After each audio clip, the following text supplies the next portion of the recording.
खाली time barred का दिया हुआ है, बाकी तो कुछ नहीं। इंशाल्लाह अपील कर लेते ना वो चीज़। हाँ, इंशाल्लाह पूरा कोर्ट का अगर हमारा सर्टिफिकेट दावा सुना होता, हमारे पेपर देखे होते।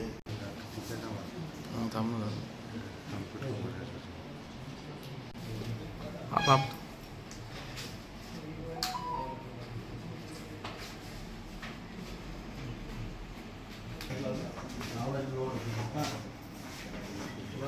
ये उसका दिया हुआ है 3।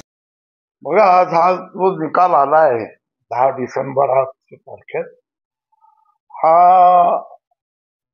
आमचे पूर्व जे मुशाविर होते त्या लोकांनी हा दावा दाखल केला 1976 साली आणि कोर्टाने हा दावा जो आहे टाइम बार्ड म्हणून रिजेक्ट केला आहे।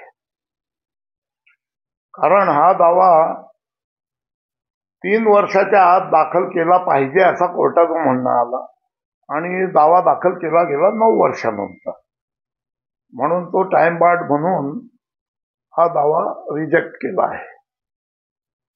काय दावे होते त्यामध्ये? मुद्दे आम्ही मांडले होते की सर्वे नंबर 338 हा ईदगाह, मशीद आणि कब्रस्तान हे 3 वस्तू त्या सर्वे नंबर मध्ये होती, आज पण आहेत। आणि त्याचा मालकी हक्क कधीतरी आमच्या पूर्वजांच्या नावे होता, नंतर महाराष्ट्र गव्हर्नमेंटनी काय करून, आम्हाला त्याची काय माहिती नाही, कसा करून तो गव्हर्नमेंटच्या नावे गेलाय, तो परत आमच्या नावे यावा म्हणून आमचा मालकी हक्क म्हणून आम्ही तो दावा केलेला आहे। कशाच्या आधारावरती तुम्ही दावा केला होता? आमच्याकडे सर्व जुने कागदपत्र आहेत, कोर्टाने ते काय बघितलेलं नाही, कोर्टाने फक्त टाइम बार्ड म्हणून हा रिजेक्ट केला आहे। म्हणजे आता जो निकाल लागलाय त्या निकालामुळे तुम्ही समाधानी आहात का? नाही, आमचा दावाच ऐकला नाही, आमचा कुठला एक पेपर सुद्धा बघितलेला नाही। कोर्टाने फक्त पहिल्या ओळीतच सांगितलं की हा टाइम बार्ड आहे म्हणून हा रिजेक्ट करत आहे। पुढची भूमिका काय असणार आहे आपल्याला? आम्ही पुढच्या कोर्टात दाद मागू।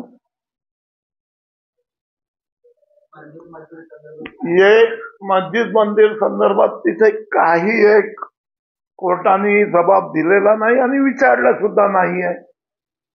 तो मंदिर आणि मस्जिदचा असा दावा होता की नेमका जागेचा दावा होता? नाही, पूर्ण प्रॉपर्टीचा दावा होता।